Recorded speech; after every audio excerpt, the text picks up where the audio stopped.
and good evening. It is the Good Morning Portugal Wine Club. Well over 50 bottles of wine tasted, Portuguese wine, of course, here on the Good Morning Portugal Wine Club.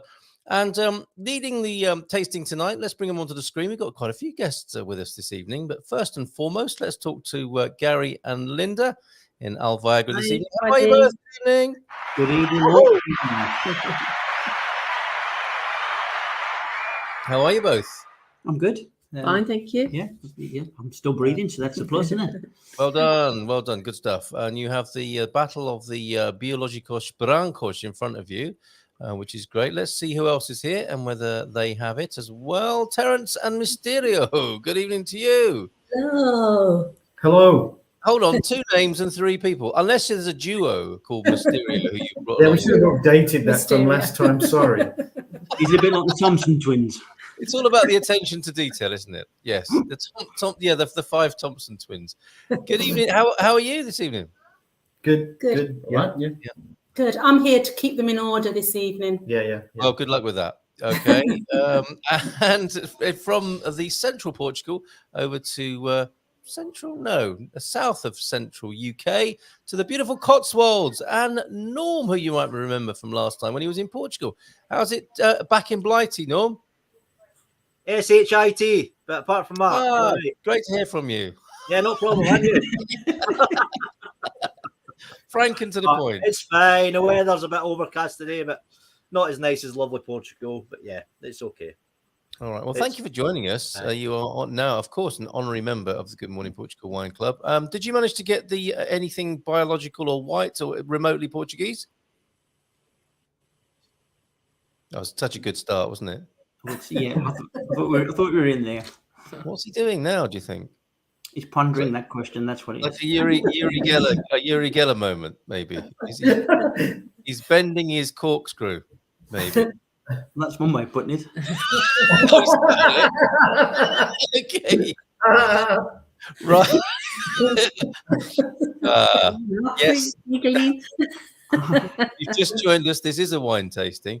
There are a couple of bottles hidden behind the microphones and labels there. And tonight, the Austins, Gary and Linda Austin, top right of your screen, have chosen 2 wonderful biological, what is it true? Is that the literal translation of organic? We're looking at organic whites from Portugal, aren't we?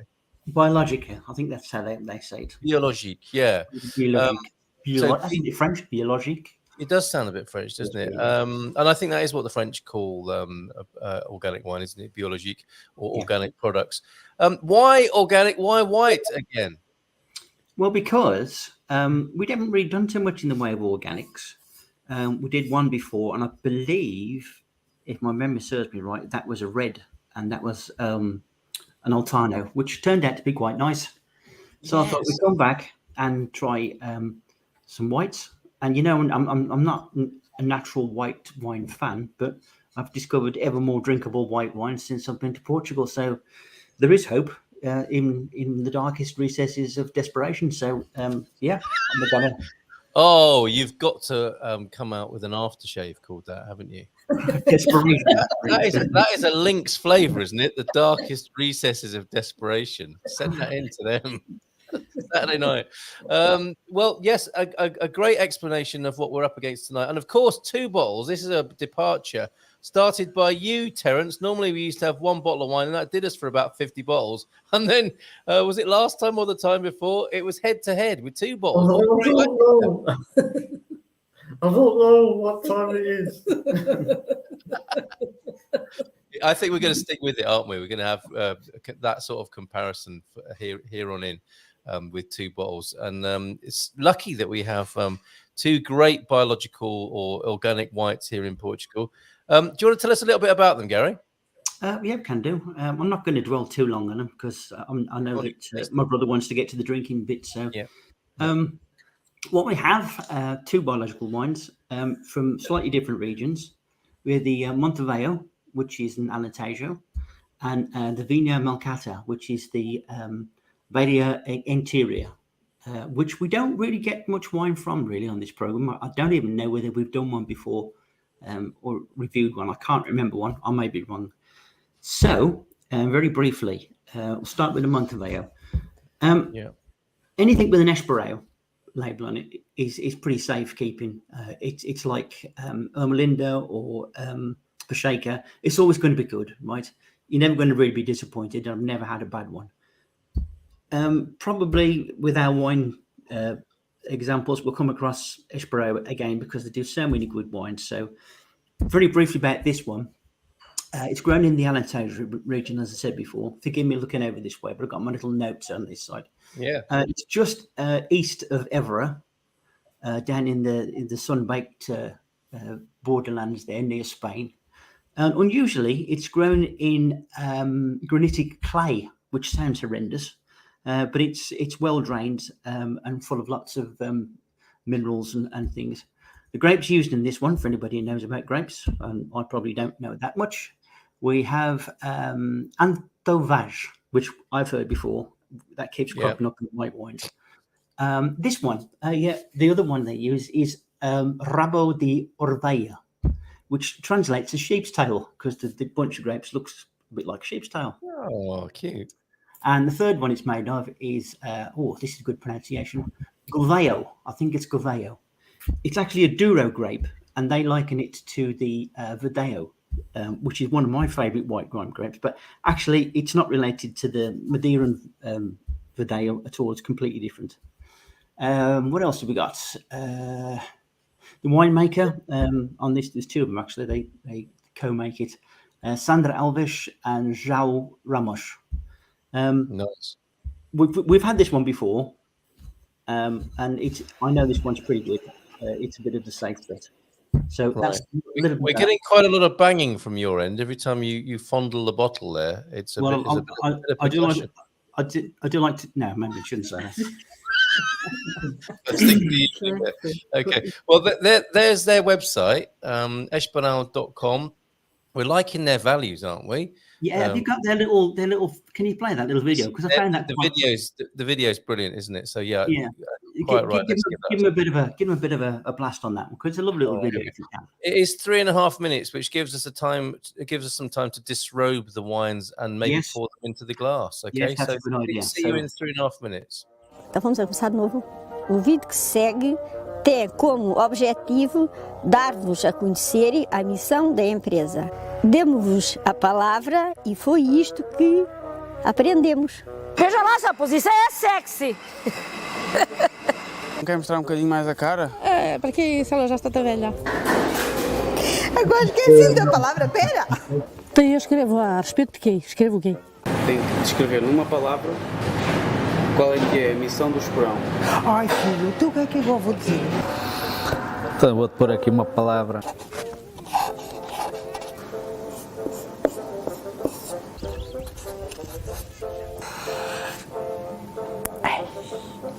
Isto vai ser estranho.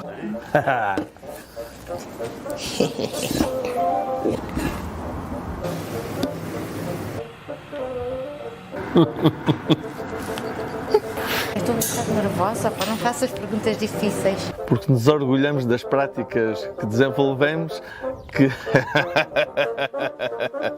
Excelência. Porque penso que é a palavra mais adequada para indicar a missão do esporão na sociedade. É algo que está intrínseco ao discurso, ao que mostramos, ao que fazemos.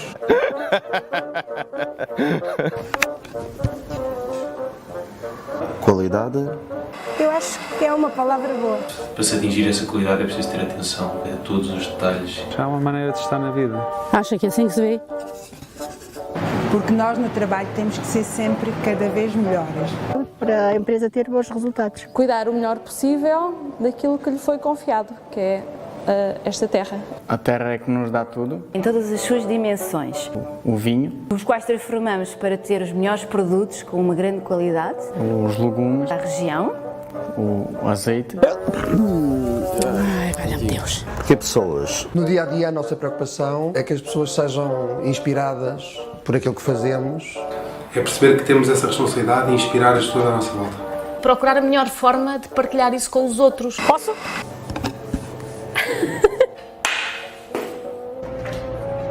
Servir.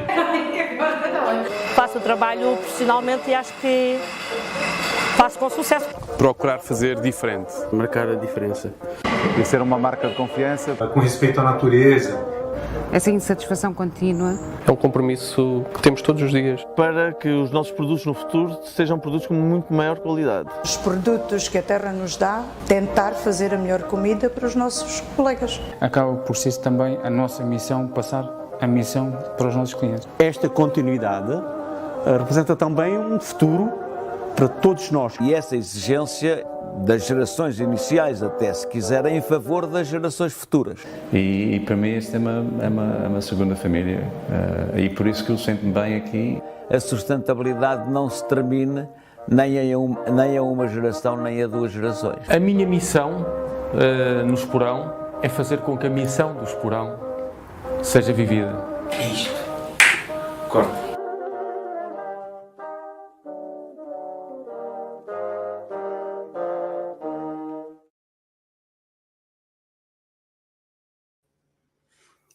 Oh my goodness, love that.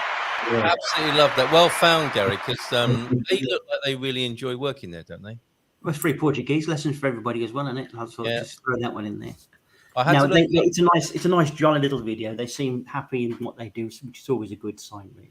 Yeah, and really Portuguese. I don't quite know why, but they just seem like so many Portuguese people I've met, and just amazing to see a company like that with such a diversity of people, obviously doing different kinds of jobs and from different strata of society, you could say, loving being there and all rocking along nicely. I don't think you can hide that sort of thing in a corporate video, especially the way they've done it there, which was quite sort of warts and all, wasn't it? And bit behind the scenes and people being very natural. The look on that lady's face, the one which, what is it you want me to do? It's absolutely terrible. And I had to look up one of the words, herança, which is heritage. One of the early words there, but so many great words triggered by that exercise of them asking the employees and the owners, I suspect, in there as well. Your company in one word, absolutely brilliant. Cheers, Gary. Back to you. Okay, second one. I'll get this one out of the way so we can then do the comparison. This was a wild card.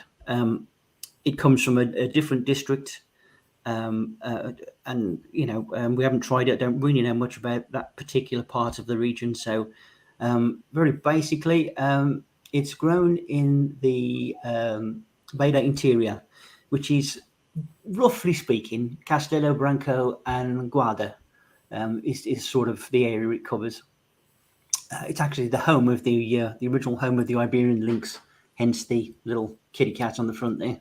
Oh, yes, okay. What else have we got? It's a high altitude wine. That sounds impressive, doesn't it? Now, bearing in mind, this region contains a lot of mountains, and we're talking about the Serra Estrela, the Gardenia Mountains, and obviously the Malcata. The idea behind the high altitude wine is that it has very hot summers, very cold winters, but the daytime temperature varies quite dramatically. Obviously, being at altitude, it's going to get very cold at night. And what happens is, as opposed to a lowland wine, is the heat reduces, and so does the fermentation on the plant. So theoretically, it changes the taste of the grape. That's what I understand anyway. So also the soil up there is quite varied. What was it? Let's just look at my notes. It's got high mineral content with granite and quartz. You don't normally come across quartz. And I was reading that the quartz rocks reflect the light back into the vineyard, so it gives it a little bit extra light. The grapes used in this one are Syrah, not Syrah, Syrah, which is also known more commonly in Alentejo. I love this word, Rupeiro, which is the most planted white wine grape in Alentejo. So that should be quite common to anybody with Alentejo fancies of wine. The other wine they use is Alvarinho. Now, this grape puts the fear of God into me, because I always think very sharp, very sort of acidic wine. And when they put the third grape in, which is Sauvignon Blanc, now I'm starting to get scared, because theoretically, this to me should taste like battery acid. I hope it doesn't. But me forever wanting to face the dangers of life and the trials that go with it, I'll give it a shot. Any more things I want to say about? Oh yeah, the wine. I don't know whether that the Esperau, but they don't use irrigation on this wine, on the Malcata. It's never watered, so it must be solely dependent on whatever dew or happens in the mountains at the time. Wow. The label's recycled paper, and the ink is even actually organic vegetable ink as well. I can't find anything too much more about the Video, but that's the lens they go into. Well, that's great. Thank you for taking us to the Beira Interior. When I first came to Portugal, and I asked where I was in central Portugal near Oliveira do Hospital, Andy, who I was staying with, said this is known as the Beiras. And when I said that to people thereafter, they didn't know what I was talking about. And sometimes you get this in Portugal, don't you? It's like, is it the Tagus? Is it the Tejo? And like sometimes you say something, people never heard of it, or they don't use that term. And this is taking us into that sort of territory, I think, isn't it? And the great unknown. Fundão, Castelo Branco, Guarda, those sort of areas. So brilliant trying a wine from there. Apparently, is now the booming area for organic wines. Is it? Yes, solely the leader of organic wines now, because I suppose the altitude. The other thing is, right, it being organic, you can't spray it with copper to stop the mildew, which is the big problem with the wine. So if you water something too much, you stand a high chance of getting the mildew on it. And because this is kept dry and the temperature is cold, hot, cold, hot, it doesn't tend to get a grip on the vine. So that's one of the schools of thought. Good to know. So, and also look, the Beiras, Filomena's here. Good evening, Filomena. Thank you so much for your fantastic videos. I hope that wasn't wine inside those jugs we were looking at this morning. Beira Interior opposed to Beira Litoral, interior versus the seaside, central Portugal. Yes, the Beiras in plural there. That helps some 10, 15 years later, decoding what that meant at the time. And we'll come back to talk about the importance or not of organics to you. But it's time to do some tasting, isn't it? Yeah, I think so. So I'm going to start with the Malcata, I think, because I'm scared of it. So I've got to get it out of the way in case I pull a funny face or something. By the way, the winemaker on this is Rui Madeira. It was a Douro winemaker, so you should know what it's on about. Oh, okay. So yes, one of the links you sent me was for a Douro website. It looked like, but it's the guy from the Douro who pops down a little bit further south to oversee this fermentation here. Okay, great. He's all over the place now. Have you ever seen the wine Beira with a Y, Beyra? I think he makes them. So this one hasn't got too much of a nose, has it? Not as much as the other. No. Slightly dry. I'm gonna go in and just get the difficult bit out of the way. Come on, Gary. Nothing wrong with that. Like the one I sent you the other day, that Dow White, similarly vibrant and interesting. I can taste the mineral in it. You can taste the minerals. I can. It's got Ginny, like say more, because the people on the basement of the screen there have been very quiet so far. Come on, Ben, lead the way. Smell parsley as well. I can smell wild parsley. Ooh. Check you out. Any roast potatoes? I get honey from this personally. Honey? Just a bit. There's something very sweet. Well, the tasting notes on this one, if I can find them, I've written them down somewhere. Tropical fruit with the twang of pineapple. That's fair enough, yeah. Definitely pineapple. And minerally, it's got a texture to it, this wine, hasn't it? It's got like a slight velvety texture to it, kind of like almost like a body, I suppose.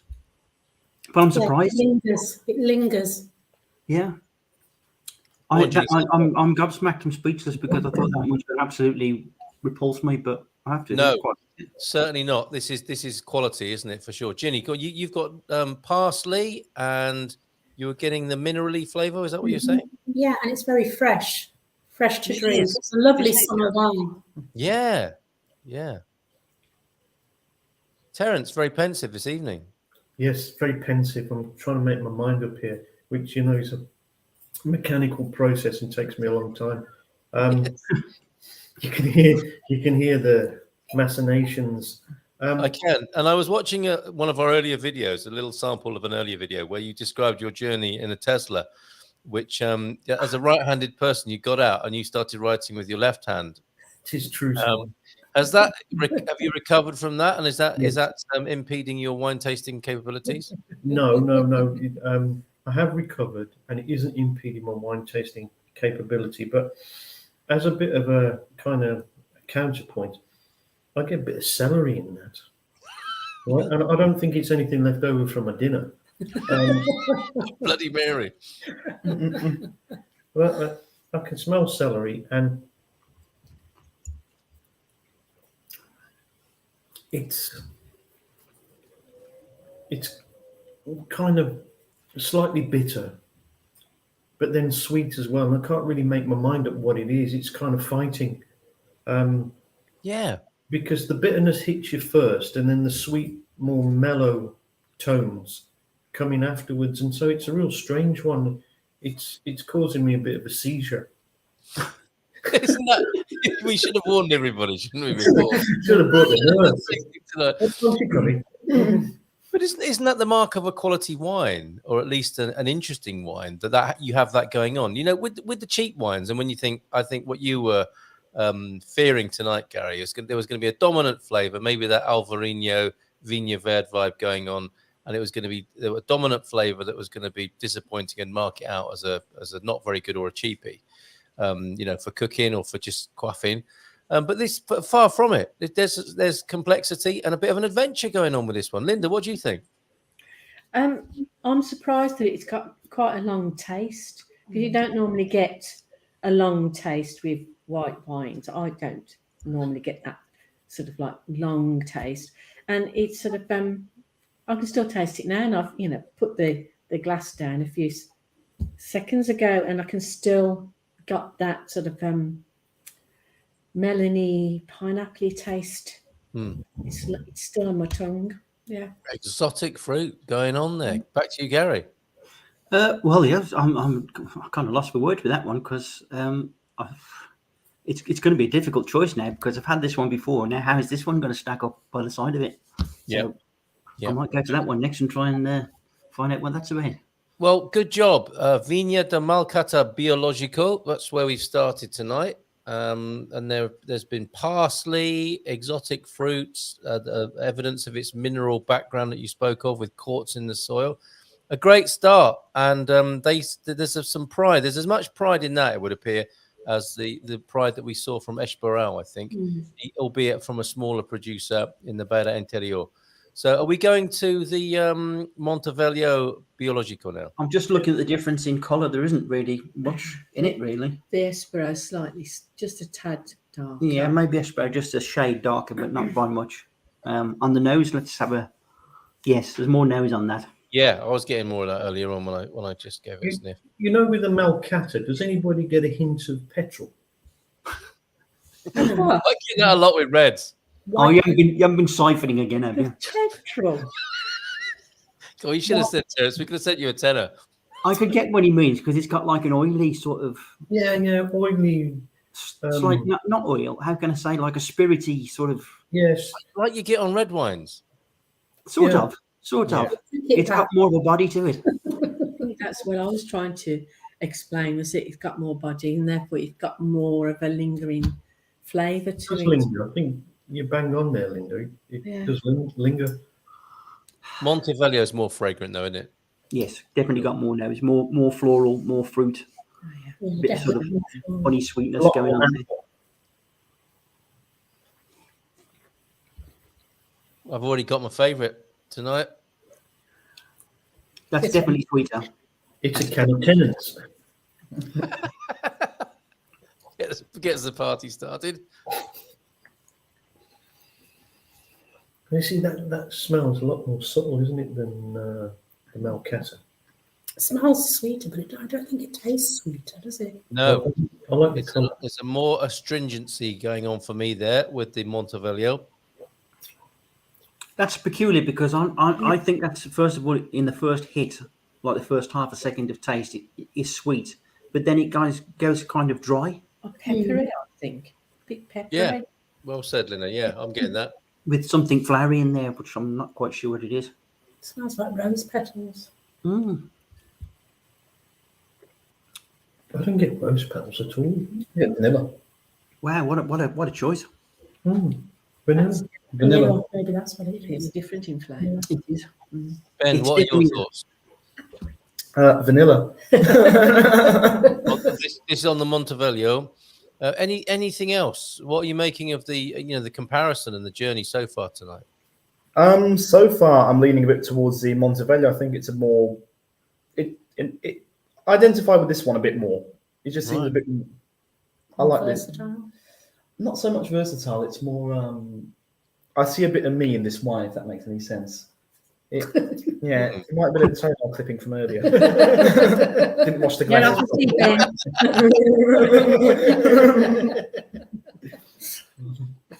Whoopsie. There we go. Oh, this is such a great idea, Terence. The 2-bottle tasting scenario.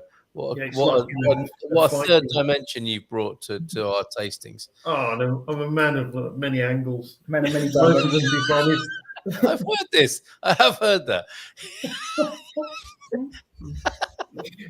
By Yes. who? Yeah. Oh, we got Victoria's joined us. All our wine peeps enjoying a frosty Superbock after Portuguese class. That makes sense. That's That's a great idea. Frosty Superbock. the perfect pairing: Portuguese glass and the cold beer afterwards. And I did make because I bought a chicken with a roasted chicken at a supermarket with con mollo, with a bit of that peri business going on, and she's made homemade there. Yesterday, tested it over some espetada de porco, some pork kebabs at dinner last night. Superb. That does sound good, doesn't it? And you could go with a red or a white with a dish like that, I think. Yeah. And I thought my peri chicken would go well with this white. And I bought, because we were going to do more food with the wine tastings this year. We haven't really got into that stride yet, but I just wanted to make some sort of effort. And I found this down at the Intermarché. This is the mixed coated nuts. The melange. Shows you nuts. Shows you nuts. There you go. Now, I think it's quite exciting to see somebody in a mask. On the product, let me finish. It's got a great taste award, and they are very good. Mrs. M wanted a few more of my nuts when I opened these up earlier on. And it's called the best combination, and there's all sorts going. I don't know if I tip this up to the screen, you're going to see they might go all over the mixing desk, but it's that kind of little potpourri of coated and mixed nuts there, and some like micro baguettes or something in there. But nice. I wanted something to go with this white tonight. That's going pretty well. $2.99 from Intermarché and a bit of chicken. What else are you pairing? Or are you just drinking wine tonight? We're just drinking. Well, I had a salad earlier, so that was chicken salad. So that's probably quite nice for this. Ben, what do you put with this, Ben? You're the foodie, so let's. Yeah, come on, Ben. Oh God, put me in the spotlight, why don't you? I had to think a bit more on that. Really, I haven't been thinking. Do you let me think of that for a bit? Cogitate away, yes, and also the biceps are looking pretty good. I've got to say, Ben. I've embarked on a little bit of toning up myself, so maybe you can give me some tips on that later on in the show tonight. No problem. Okay. Do the diamond push-ups, they work. Oh, okay, good. I'm looking forward to that advice a little bit later on. So, Garvo, what do you think? That you've unleashed something pretty special here tonight, I think. You were fearing the Malcata, but I think there's a pleasant surprise there. I think I agree with you. Having, tried the Monte Velho before and been very pleased with it, and then trying this one, I've got to go with this one. Me too. It just seems a more classy wine somehow, and I don't wish to say anything against Espero because I know they make great wines. I was just thinking, but this is just a little bit more refined, shall we say? Yeah. Thank you very much to that Facebook user. Your nuts look fabulous. Ha ha ha. Very, very nice of you to say so. That might be Norm and Nikki, I think. Norm not able to join us.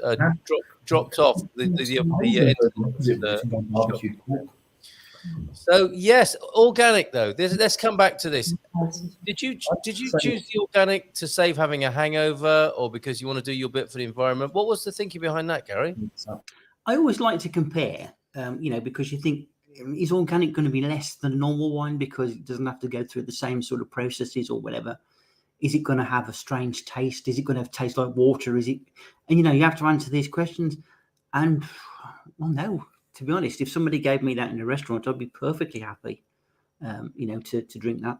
And I think it's one of those wines that's an all-rounder. You could just sit there and drink a glass of it on a hot day, or you could have it with a nice bit of fish or something. I tell you, I know about a nice bit of sole with that.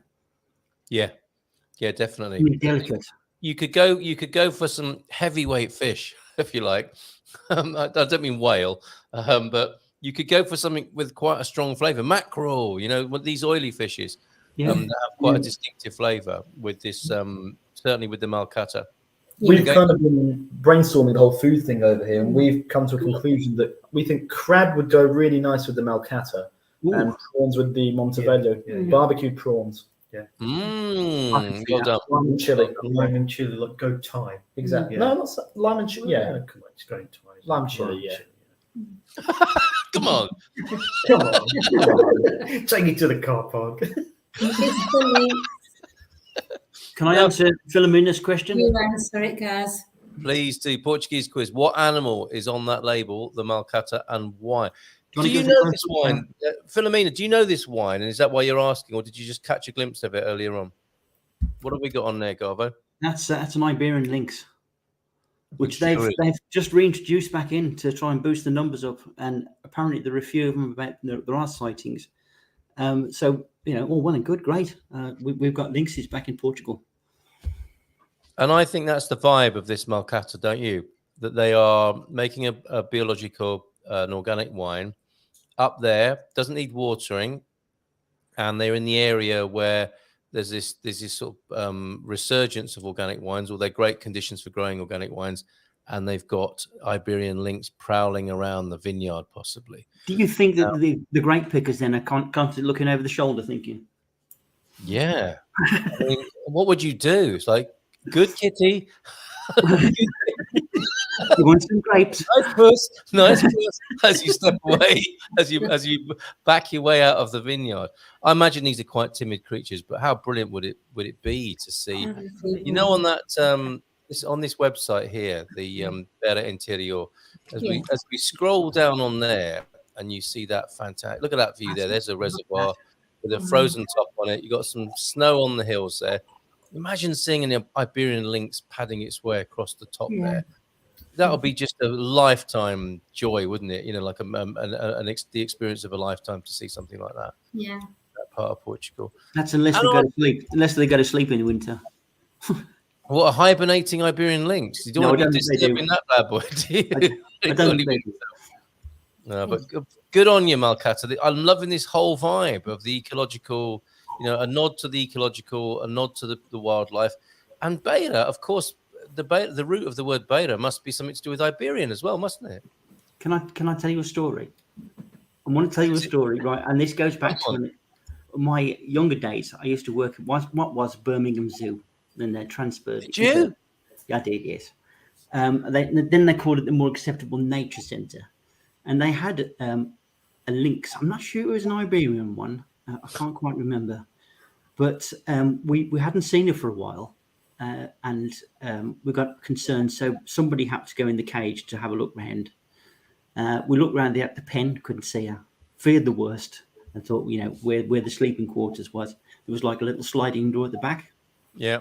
So I went through on my hands and knees to try and find the bad Gary, guys. can I stop you there? Somebody had to go in. How did they decide it was going to be you? Push me forward. That was it. Okay, fair enough. Carry on. And I crawled through my hands, but it's literally just small enough for you to get through. Puddled, looked round. I thought, no, I can't see it. Where the hell has she gone? And just out the corner of my eye, in the corner here, I saw these two huge disc-like eyes looking at me, and about 3 or 4 little kittens. So really? I will go backwards rather quickly. You don't want to be upsetting an Iberian lynx mama, do you? She was beautiful. She was beautiful. Now, There who? must have been another. Yeah, exactly. She's been mated, Yeah, right. but you never know whether it's successful or not. Unless it was Mary, the Iberian lynx, and it was the miracle of the Birmingham Nature Centre. Wow! And did somebody not think that might be the case? That she might be? Well, no, because it had seemed like it had gone a bit over time, if you know what I mean. And maybe feared the worst, that she might have, died during labour or something. You just got to let them get on with it sometimes. Right. And somebody's got to go in there and find out at the end of the day. I do hope one of those kittens was called Gary. After all of that. If forgive my French, if there was named after something I said when I saw her and the kittens, I think it was something like, oh shit. Gaz, what did you do with your kittens? My kittens? Yeah, the ones you had when you saw the lynx. No, it wasn't the kitten I gave birth to. Now, I've got a feeling that goes against all modern zoological health and safety practices. When you don't know what's going on in an animal pen, you send someone in to have a look. That doesn't sound entirely sensible to me. Those were the old days, mate. I was a young, foolish man then. After lunch, when you'd had 5 pints in the canteen. Something like that, yeah. Happy times. My goodness. Okay. Well, what everybody else stepped. We should be able to trace that creature, shouldn't we, through the Birmingham Wildlife Centre and its descendants? They used to have, strange enough, another connection, timber wolves. They used to have wolves, and sorry to go on, but you started me off now. They used to have this one wolf, and she was very, very scared, very, very timid. And I remember after the closing time one day, being foolish as I am again, I sat with my back to the fence just to see if she would come anywhere near me. And when you're aware of something behind you, but you can't tell the distance of what it is. The breath down the neck? Yes, it was. It was the breath down the neck. So I just put my finger on the fence, as you foolishly do, and she just sat there and licked it. Licked it. Wonderful. Again, a massive contravention of modern zoological health and safety standards. Yeah. I've got a feeling that whenever there was a dangerous job that needed doing at the zoo, it's like, where's Austin? Gary will do it. Yeah, the tiger's looking a bit dopey at the moment. Can someone go in with a stick? Where's Gary? No, George the porcupine was the one you had to watch out for. He was a bit. Did he throw his spines? Is that what they? He would run backwards. He would run backwards, full reverse. George the porcupine, how lovely. Happy times then at Birmingham Zoological Centre. Muito bem, Garvo. In fact, if you want to go along there, do mention Gary Austin's name and you probably get him for free. Muito bem, Garvo. Olins da Serra da Malcata. So the mountain is the Malcata range there in the Beira Interior. Em vias de extinção, infelizmente. So it's unfortunately an endangered species, the lynx of the Malcata, Serra da Malcata. Although we are hearing more and more, aren't we, of there's some success in maybe the reintroduction, if not the breeding of those beautiful creatures. They are wonderful, especially the little twiddly bits on the ears, I think. Roy Araujo, good evening to Roy. How are you? Good evening to you. And Silvesh Beer Fest, that news coming in starting the 12th of July. Give us a bit more detail on that, Victoria. What can we look forward to there? Organic, is it important to you? The Austin's in the basement there this evening, visually on the screen, that is. Is it important to you to buy organic, or could you not care less? Yeah, you, Terence. Yes. Yes, well, the anchor man.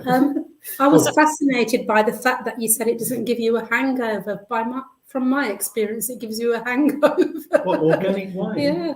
No. Yeah, but you don't drink 6 gallons of it, Gin. Yeah, I don't. Just the odd bottle or two. Well, that's the thing. Go on, Gary. What is it about organics that's missing that might be a dangerous component? I don't know. I mean, your main problem is sulfates, isn't it? I mean, all wine contains sulfates, but they try and keep the levels down as best as they can. Yeah, it was less. Can I ask you a question? Is it sulfates or sulfides? Well, sulfite, either. Let's call the whole thing off. Yeah, we need Michael and Catherine, don't we? We need Michael and Catherine. You say neither, I say neither. I mean, is it sulfates? I don't know. I'm gonna. Why don't I Google it while we're live on air, and we'll Difference find. between a sulfate and a sulfite. And isn't? Oh yeah, okay. A sulfate or with an F or with a pH. Oh my goodness. And maybe you can get organic sulfates or sulfites, because that's like you can get organic findings, can't you, for beer? Well, it's not just that, Carl. Imagine, right, if they start spraying with copper like they do most other vines to stop the mildew. Yep. Copper is a heavy metal, isn't it? And it will build up in the soil eventually. It doesn't break down. So if these things never get sprayed with anything like copper sulfate or whatever they put on the vines, then the soil is going to be more healthy. It's going to be more cleaner. It's going to have more biodiversity. So it's got to be good, isn't it? It's got to be good for everything. I would say so. And we do have an answer. They were listening, lurking tonight. Hola, amigos. Hello, Michael and Catherine. Glad to have you here this evening. There are 2 silo hires used. Well, that's really helpful. I think that might be a typo. Understanding the difference between sulfates and sulfites. Sulfites are a different sulfur-containing chemicals used as food preservatives. Sulfates are not the same as sulfates. Some people, especially with asthma, are sensitive to sulfites and can experience severe allergic reactions. That's according to the Wisconsin Department of Health Services. But that doesn't tell us what sulfates are, does it? So sulfites are the preservative, which can give people with asthma a little bit of trouble. Sulfates, on the other hand, should I eat sulfites? What household products contain sulfates? Imagine this. You're washing your hair, and no matter how much you lather, the bubbles just don't come. Without a good lather in the shower, yes. I don't know where this is going now. Without the evidence of an effective shampoo, you may wonder how clean you actually are. In fact, soaps didn't always create a lather, and that's because they didn't always include sulfates as an ingredient. Sodium lauryl sulfate. That's where the lather and the foam comes from, but that doesn't help us with wines, does it? So I think it's sulfites that are the preservative, and sulfates are something. Michael's in. Potassium sulfate and sodium bisulfate. So it is. Okay, so it is sulfates. Sorry. Well, I remember from when we used to make wine, you used to use sodium metabisulfite as like to clean the pipes and everything. To run, so it's like a disinfectant almost, antibacterial. Disinfectant is also a preservative. There you go. The sodium metabisulfite gives asthma victims problems. There you go. Sometimes I do get that actually when I drink wine. I do feel a bit wheezy, and maybe it's not the grapes, it's the chemicals therein. But I still don't know whether with these organic wines, you're right, Gary, it's mainly about the quality of the grapes and the ground, isn't it? Not going to be sprayed with pesticides. And that's good grape quality. Now, in the fermentation process and the preservation process, I don't know what they do, and my eyesight is not good enough to see on the label where it sometimes says contains sulfites. So I'm not seeing that. Don't the grapes have natural sulfites in them? When they, there's a natural sulfite in the grape. But I think if it's not biological, then they add sulfites to the wine as a preservative. But the wine will always have this natural sulfite in it because of the grapes. I think it's to do with the skin. Fermentation, isn't it? Yeah, I think so. Yeah. Well, it says my arms are still long enough to hold this far enough away from me. And it says contain sulfites. So whether they're natural or added, this Malcata for sure has sulfites in it. To give the Monte Velho some points back, it is classified as vegan as well. So that's. Oh, okay. So nothing meaty in That's another thing. I don't understand what kind of meat things are in wine. Forgive my. Well, if you look at beer making, I mean, all sorts of goo goes into beer making. Like you can have bits of offal and everything floating about in your beer. Those are the findings, aren't they? They get the party started, don't they? And this, you hear about this with cider as well. Now, as people who know the Silver Coast here, Terence, Ben, Ginny, you know the Silver Coast here. Why, in an area where there are so many apples growing, can we not get a decent glass of locally made cider? What's up with that? Don't they turn it into Calvados? Well, they miss out the middleman drink and just go straight to the apple brandy. It's a bit more, Calvados is a bit more sort of famed, I think. Rather In the Silver Coast area? That's a great question. Good question, Ben. You do. Oh, they do, They do. Look, they know. You do have one Portuguese side. That's Bandita de Pomar. That's Portuguese. There you go. Good Just question. been having I'm not sure, but it's mass produced, isn't it? I mean, that's the thing. I'm thinking around here at Copper, the lovely grocery store Copper. That, you know, and that's why I was reminded of it, is because I've heard of scrumpy production in the West Country of the UK.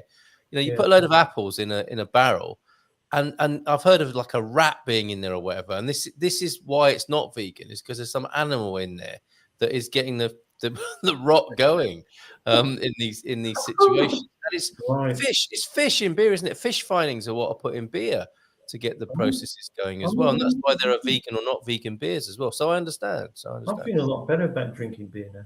Seems a lot more healthy. Nice. Well, it's got a bit of old liver in it or something like that. Yeah. Old cod. Awful. Cod liver. Yeah. Protein beer. Paleo beer. Okay. Michael, we tend to use potassium metabisulfate. Organic wines do not add sulfites in the fermenting and bottling process. So the ones that are in there are natural then, by the sound of it, or they have a different standard here. Yeah. Linda, why are the rest of us not getting a big shout out from Squire of the Shires tonight? And evening, Linda was right there, about 10 to 40 parts per million of naturally occurring sulfites. Nice one. Give a round of applause. There you go. Yeah, very good. And and we've got an answer from Michael about the cider as well. All the organic grape growers here use natural fertilizer. That's in Portugal, are we talking about? And cider apples are not your normal apples. What about them apples? There are many varieties that you could never eat. So the ones we grow on the Silver Coast are for eating, not for brewing. And I guess the scrumpy apples are the ones people don't want to eat. And that's good because the Silver Coast apples are really tasty. Yeah, they're amazing, aren't they? Yeah, got a nice sweetness and crispness to them. Shame it doesn't rhyme though, right? It should be the masa of Alcabasa, but it's not. It's the masa of Alcabasa. Masa of Alcabasa. Look at this protein. Egg whites are used for findings in wine, beer, and ciders. There you go. Excellent. Yeah. Egg whites are used dining in wine. What's dining in wine? Findings, I think that is a type. Findings.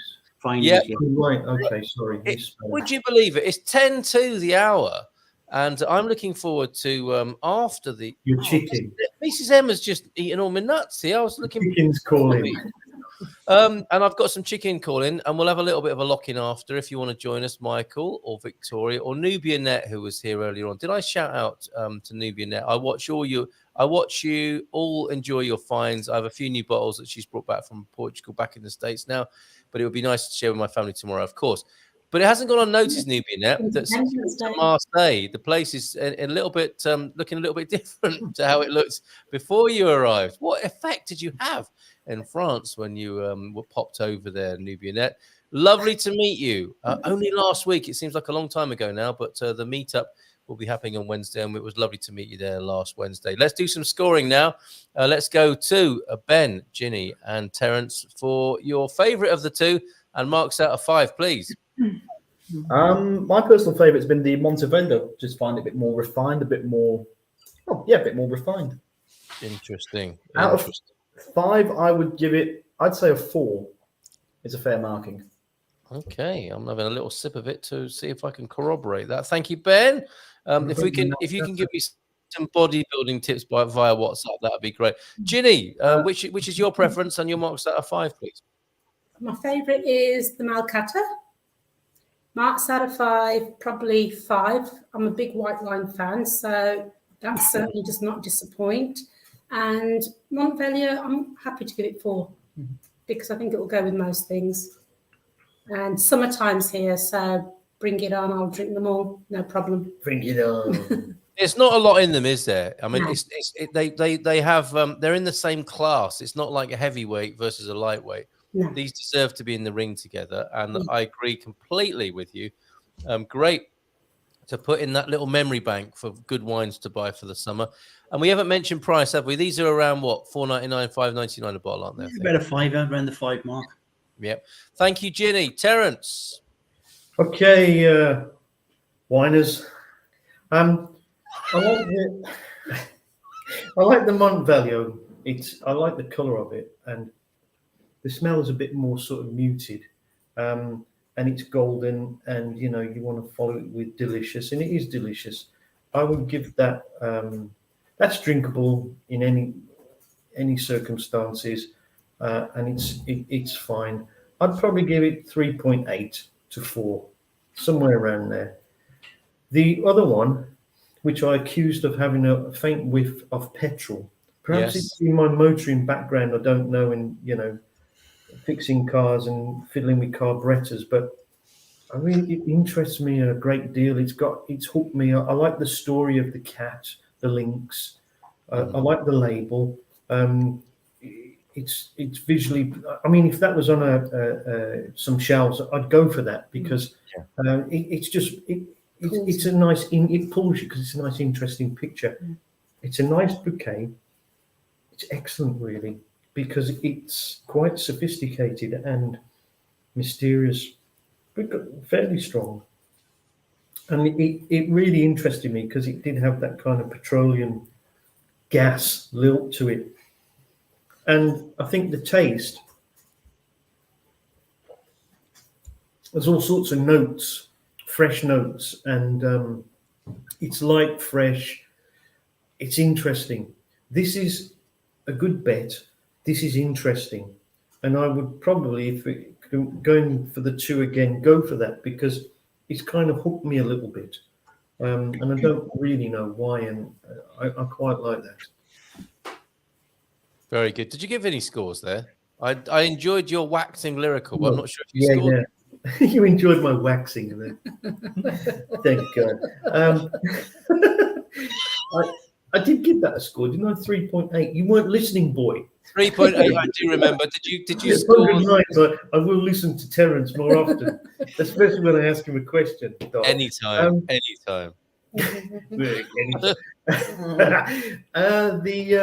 The Malcata. I even like the name Malcata. It gets me thinking. Mal is bad. Cata. It's not gatto, but it's like a cat. Malcata. It's got me thinking. I'm going to give it a 4.7 because it's bloody interesting. Yes, agreed. Often that petrol note is referred to as pear drops. Yes. Acetone. Yes. Yes. Alcohol expressed. I mean, this is the logical person. I'm straight with my points. You're like all airy fairy with yours. You're straight. What does that mean? I'm bent. We love that. We love that. And the pear drop thing is definitely what you can smell sometimes when you stood behind someone in a supermarket queue. Yeah. Also, pear drop smell on the breath is a sign of diabetes. Thank you for that. Health advice here on the Good Morning Portugal Wine Club. So, if maybe we finish with you, Linda and Gary, as the selectors of this wine tonight. I mean, I'm going to say Malcata definitely between. It's a 4 point. For all the reasons given before, it is a very interesting experience, backstory, all of it. I love that, and for me, it's a 4.5 plus, definitely 4.6, no question about that. And I've got this thing that I've often referred to before. I think Esparão is a big producer.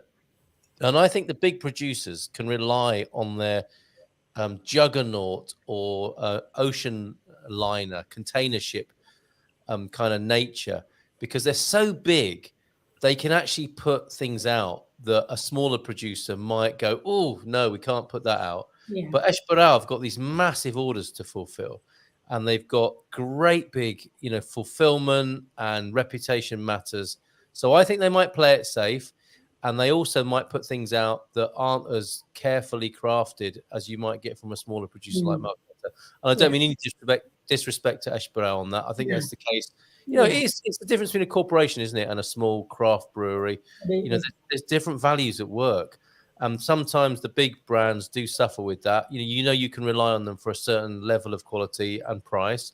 And then it's really exciting and to go off piste and go into the countryside, go to the Berra Interior and learn about this Malcata. So Monte Velho, a 4 for sure. And I love what Esperal do, and I love the video they made, and it looks like they really care for their people. So 10 out of 10 for being a top producer with the heritage, with the sustainability, with the Estado. Why did he say the state? That one particular guy there. But there's something really lovely about Esperal, clearly from the video. But Malcata wins it for me tonight, and I loved it that you played a bit of a wild card there, Gary. And the Joker, the wild card, has scooped it tonight as the star of the show, I think. So thank you for turning me on, switching me on to that. I'm always good for turning you on, Carl. Well, no question about that. No, that can. Linda, my love, you go first. Well, I have to say, you've got a drink problem. You've only got one mouth. Yeah. I really like both of these wines, and I can't decide between either of them. To me, they're really lovely. Both of them, they're quite similar in taste. I just like them both. So, and I'm just going on the taste here. The fact that they're both organic, and they've both got slightly. This one, the Monte Velho, is slightly more peppery than the other one. But I love the taste of both of them. So, to be fair, I'm going to give them both a score of 4. You're harsh. Yeah, Linda likes to leave a little bit of room for improvement. I can't believe this. Linda's sitting on the fence with a 4 and 4.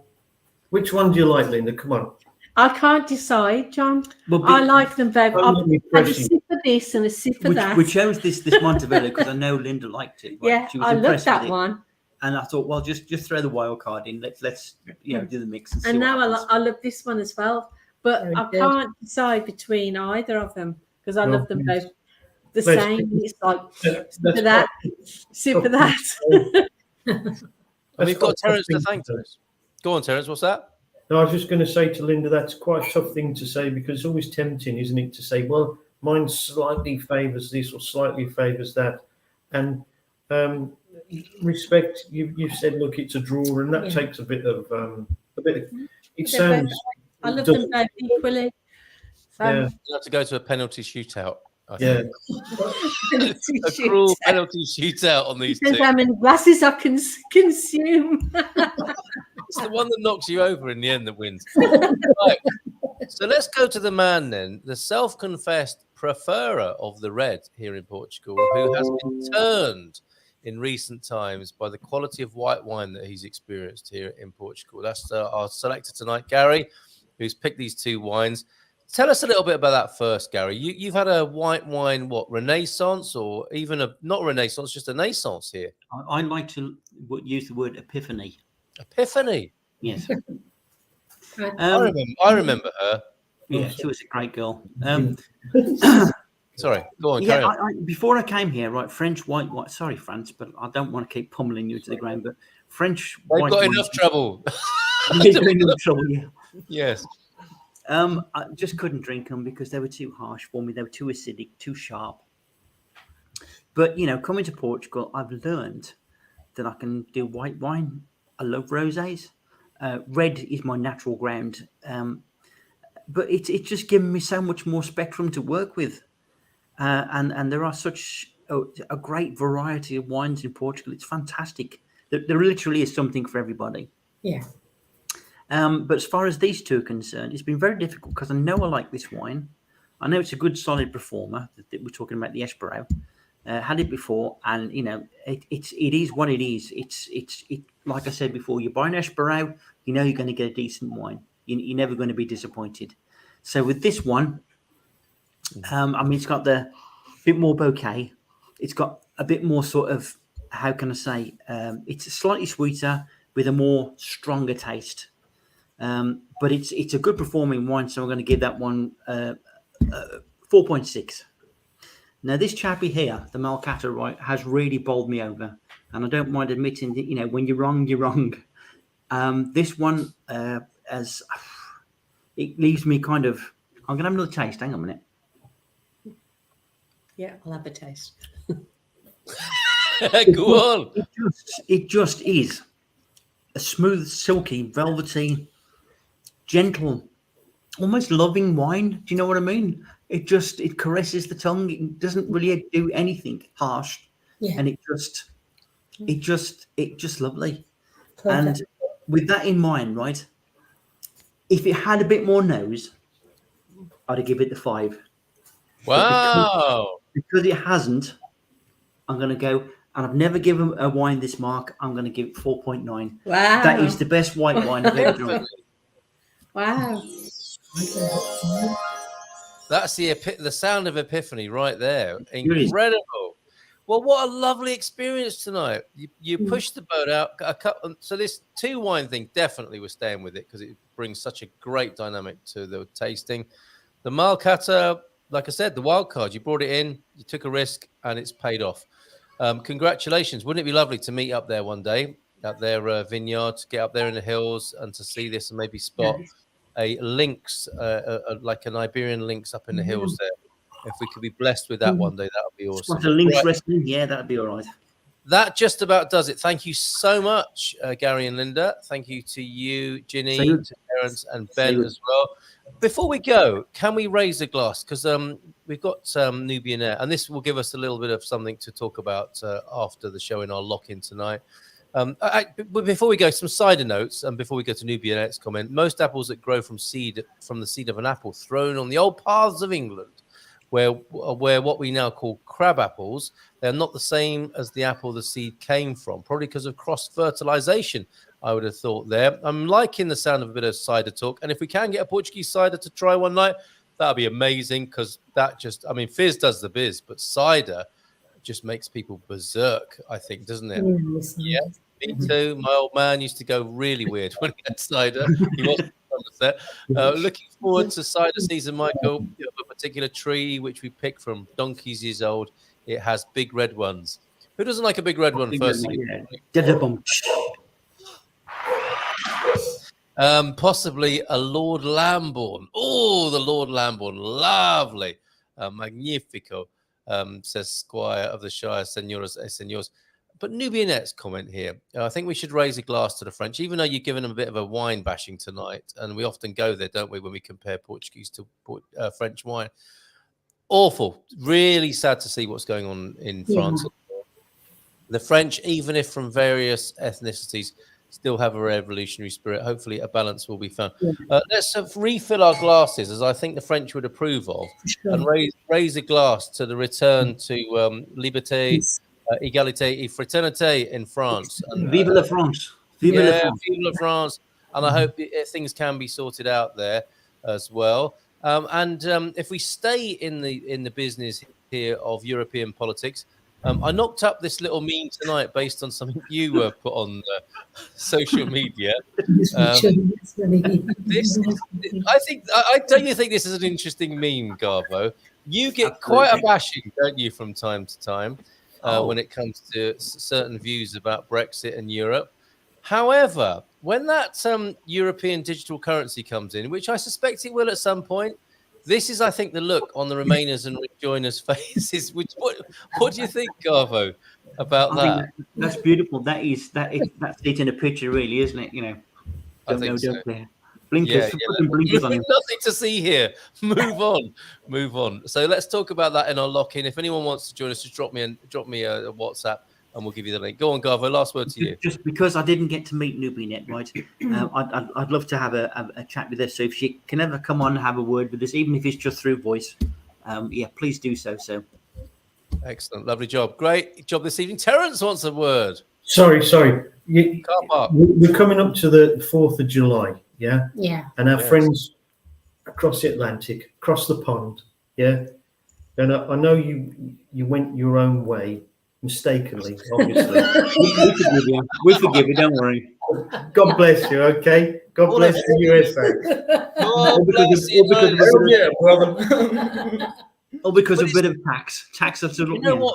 It's all the same stuff, though, isn't it? France, what you're talking about, Boston Tea Party, these are differences that you would hope we can resolve in the modern age that seem to be tearing people apart. Yeah. How sad Yeah. that is. And hopefully we can get around the table, open a bottle of wine, Portuguese preferably, and talk about our differences and come to some sort of consensus, agree to disagree, and live peacefully. So here's to that.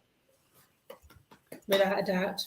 Peace. Okay, thank you everybody for tuning in tonight, and those who may tune in the future. And let's have a chat about that meme and other matters, political matters, in the lock-ins. Drop me a line if you want to join us. Bye for now.